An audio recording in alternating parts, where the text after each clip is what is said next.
નમસ્કાર દર્શક મિત્રો, આજે આપણે એક એવા દંપતીને મળવા માટે આવ્યા છે કે જેમને ત્યાં ઘણા વર્ષો પછી બાળક આવે છે અને આજે બાળક પણ મોટું થઈ ગયું છે.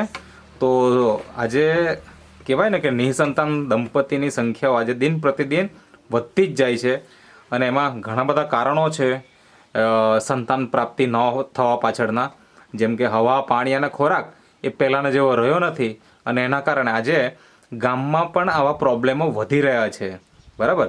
તો જ્યાં આગળ કદાચ હવા શુદ્ધ છે, પાણી પણ સારું મળી રહ્યું છે, કદાચ ખોરાક પણ મળી રહ્યો છે, પણ એવા અમુક કારણો આજે ગામડામાં પણ સતાવે છે કે જેના કારણે આજે આવી સમસ્યાઓ દિન પ્રતિદિન વધતી જ જાય છે. તો સૌપ્રથમ આપણે એમનો પરિચય લઈશું અને એમને ત્યાં જે બાળક આવ્યું છે, કઈ રીતના એમને રિઝલ્ટ મળ્યું છે એ પણ આપણે માહિતી લઈશું. તો સૌપ્રથમ તમારો પરિચય આપજો. શું નામ છે તમારું? સલમાનભાઈ અનાભાઈ ચૌધરી. અને એમનું નામ? તમારું નામ બેન? કલ્પનાબેન. ઓકે. તો આ ગામ કયું કહેવાય? કાકરદા, નીચલું ફળિયું. કાકરદા અને નીચલું ફળિયું, એટલે તાલુકો કયો? વઘઈ. વઘઈ એટલે જિલ્લો ડાંગ, બરાબર ને? તો મને એ જણાવો કે તમારે ત્યાં બાળક કેટલા વર્ષ પછી આવ્યું? લગ્નના કેટલા વર્ષ પછી તમારે ત્યાં બાળક આવ્યું? લગ્ન તો 10 વર્ષ પછી. 10 વર્ષ પછી. ઓકે. હવે આ બાળકની ઉંમર અત્યારે શું હશે? 4 વર્ષ. 4 વર્ષ. ઓકે. અને એના પહેલાં 10 વર્ષ પહેલાં લગ્ન થઈ ગયેલા અને ત્યાર પછી આ બાળક તમારે ત્યાં જન્મ્યું છે, બરાબર ને? તો 10 વર્ષ સુધી જ્યારે બાળક ન હોય તો આપણે પ્રયત્ન ચાલુ કરીએ, અલગ અલગ જગ્યાએ ટ્રીટમેન્ટ ચાલુ થઈ જાય. તો એના માટે તમે હોસ્પિટલમાં ક્યાં ક્યાં સારવાર કરાવેલી કે શું કરાવેલું એ થોડીક વાત કરો એમ. વાસદા ગયેલા. પછી પહેલી વખત ક્યાં ગયેલા? વ્યારા. કેટલા વર્ષ પછી લગ્નના? 4 વર્ષ પછી ગયેલા. 4 વર્ષ પછી, બરાબર. ત્યાં શું કીધું? કીધેલું કે તારે છોકરીમાં એટલે 0 પોઈન્ટ એમ કે. અચ્છા, સ્પર્મ કાઉન્ટ 0 છે એવું રિપોર્ટમાં બતાવવામાં આવ્યું. રિપોર્ટ જોયા તો એની અંદર આપણે જોયું છે, દર્શક મિત્રો તમે પણ જોઈ શકો છો કે આ રિપોર્ટ જે છે એ તમને હું બતાવું છું અને રિપોર્ટની અંદર એવું બતાવે છે કે અહીં સ્પર્મ કાઉન્ટ 0 છે. ઓકે. પછી શું કર્યું? ત્યાં આગળ સારવાર કરાવી? કેટલા મહિના સારવાર કરાવી? 1 મહિના જેવા ગયેલા. 1 મહિના દવાઓ આપી હશે? દવા આપેલી. પછી એ છોડી દીધું? પછી ત્યાર પછી બીજી જગ્યાએ ક્યાં ગયા અને કેટલા મહિના પછી ગયા કે કેટલા સમય પછી ગયા? 1 વર્ષ થયા પછી વાસદા ગયેલા. 1 વર્ષ પછી વાંસદા ગયા. તો ત્યાં આગળ શું કીધું? તો દવા આપેલી એટલે. હા. ને ત્યાં પણ રિપોર્ટ તો કાઢ્યા હશે ને?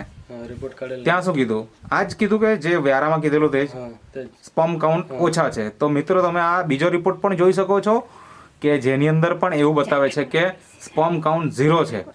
હવે જ્યારે સ્પર્મ કાઉન્ટ 0 હોય તો સંતાન પ્રાપ્તિની સમસ્યા થાય એ સ્વાભાવિક છે, બરાબર ને? તો તમે ત્યાં કેટલી સારવાર, કેટલા વખત સારવાર કરેલી વાંસદામાં? 1 જ વાર. મતલબ કેટલા સમય ગયેલા એમ? 1 મહિનો, 2 મહિના, 3 મહિના, 4 મહિના? 2 મહિના જેવા ગયેલા. 2 મહિના જેવા ગયેલા. ઓકે. જ્યારે આ 2 વખત પ્રોબ્લેમ આવ્યો અને મતલબ તમે 2 હોસ્પિટલમાં ગયા અને સંતાનની પ્રાપ્તિ તો થઈ નહીં, પ્રેગ્નન્સી રહી નહીં, તો આપણે સ્વાભાવિક છે કે પછી આપણે શું કરીએ કે ભગત ભુવા કે આ તે બધી સારવાર ચાલુ કરીએ. તો એવું કંઈ તમે કરાવેલું? વૈદની દવા, ભગત ભુવા? હા, કરાવેલું. ક્યાં ક્યાં ગયેલા? ગામમાં. અચ્છા. પછી બીજે કશે? બીજે નહીં. ત્યાંથી પણ રિઝલ્ટ નહીં મળ્યું. હવે આ બધું થાય પછી એમ કહેવાય કે આપણી પાસે એક ઓપ્શન હોય જેને કહેવાય IVF. તો એ IVFની ટ્રીટમેન્ટ તમે કરાવેલી? ફેલ કરેલી. કેટલી વાર કરાવેલી? 2 વાર જેવું. 2 વાર. ઓકે. તો એ પણ સક્સેસ નહીં થયું? નહીં થયેલું. બરાબર. તો શું કહેવાનો હતો? મતલબ કેટલો ખર્ચો થઈ ગયો તમારો આ બધું કરવા પાછળ અંદાજે? આમ તો 70 જેવા થઈ ગયા. 70,000થી વધારે ખર્ચો તમે કરી નાખ્યો પણ રિઝલ્ટ આપણને મળ્યું નહીં. હવે અત્યારે તો આ બાળક છે અને 4 વર્ષનું થઈ ગયું. શું નામ છે એમનું? શ્રેય. શ્રેય. અને મતલબ 4 વર્ષ પૂરા થઈ ગયા ને કે ચોથું ચાલે? ચોથું ચાલતું છે. ચોથું ચાલે છે એટલે 3 વર્ષ થઈ ગયા એમ કહેવાય, બરાબર ને?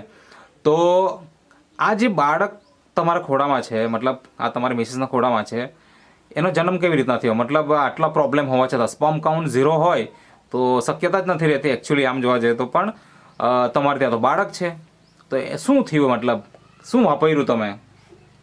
તો વાપરેલા દવા. આ જે અહીંયા ટેબલ પર આપણે ખુરશીમાં રાખી છે હા કે જેમાં ન્યુટ્રી લીવર છે, હા પછી મેન વેલનેસ વુમન વેલનેસ છે, હા ઇઝી ડેટોક્સ છે, નેચરામોર ફોર વુમન અને નેચરામોર ઓરિજિનલ, આ બધી પ્રોડક્ટ જે છે એ તમે વાપરી કેટલા ટાઈમ? 2 ટાઈમ? 1 ટાઈમ? હા, સવારે સાંજે સાંજે. શેમાં લેતા તમે? પાણીમાં. પાણીમાં. હા અને નિયમિત વાપરી તમે હા. તો કેટલા મહિના વાપરીને રિઝલ્ટ મળી ગયું? 2 મહિના. 2 મહિના વાપરીને રિઝલ્ટ મળી ગયું. જે તમે 10 વર્ષથી પ્રયત્ન કરતા હતા એ તમને ખાલી 2 જ મહિના પ્રોડક્ટ વાપરી અને રિઝલ્ટ મળી ગયું. તો આ માહિતી મળી કોના મારફતે? એમ તો તે માછીનો તે મારો ભાઈ છે ને તે ફોન કરેલો એટલે ભાઈ એમ કે પછી ત્યાં ગયેલો એટલે એને કેતનભાઈ ફોન કરેલો. એટલે માસીને તા તમે ગયેલા? હા માસી ક્યાં રહી? પીપલવાળા. પીપલવાડા. હા અને એમણે તમને કોન્ટેક્ટ કરાવ્યો કેતનભાઈનો, એવું? તો અહીંયા જે બેસેલા છે કેતનભાઈ, કેતનભાઈ થોડીક તમે વાત કરો કે શું એકચ્યુઅલી ઘટના શું બની એમ? સર હમણાં હતા સલમાનભાઈના માસીનો છોકરો છે ને તેજસભાઈ પીપલવાડા ગામમાં, એમણે મને મતલબ અમને બોલાવેલા હતા ને ત્યાં પીપલવાડામાં જ બોલાવેલા હતા ને ત્યાં આગળ માહિતી આપી. પછી તેજસભાઈ સલમાનભાઈનો રિપોર્ટ બતાવ્યો કે સ્પર્મ કાઉન્ટ આ ટાઈપ મતલબ 0 છે ને 2 વાર મતલબ આઈવીએફ કરાવી ચૂક્યા છે, તે લોકો રિઝલ્ટ મળી જશે કેમ. પછી એમને મતલબ એમને વ્યારામાંથી એમનો જે રિકુલભાઈ હતો ને ફ્રેન્ડ, એમનું કઈ સ્ટેટસ જોયેલું એમણે સ્ટેટસમાં મૂકેલું ને ત્યાંનો જ રિઝલ્ટનું, એટલે એના થ્રુ અમને બોલાવેલા. ઓકે. ને પછી એમને માહિતી આપી તો પણ તેજસભાઈને વિશ્વાસ નહીં હતો. પછી તેજસભાઈને એમ કીધું કે આપણા મેં નજીકના ગામમાં જ એક છે મારું, કરંજખેડ ગામમાં, ત્યાં પણ રિઝલ્ટ છે. ઓકે. જો તમને એના હાથે તમારે કોન્ટેક્ટ કરવો હોય, રિઝલ્ટ છે એમના હાથે, તમે કહ્યું તમને કરાવું કાં તો તમને નંબર આપી જાઉં. એ રીતના પછી એમને નંબર આપી આવેલો ને પછી તેજસભાઈ એમને ફોન કરેલો, દિનુભાઈ કરીને છે. એમને પછી ફોન કર્યો, પછી તેજસભાઈને થોડોક વિશ્વાસ આવ્યો. પછી મને બીજા દિવસે ફોન કર્યો કે કેતનભાઈ આપી જાઓ, 3 મહિનાનું તમે આપી જાઓ. ઓકે.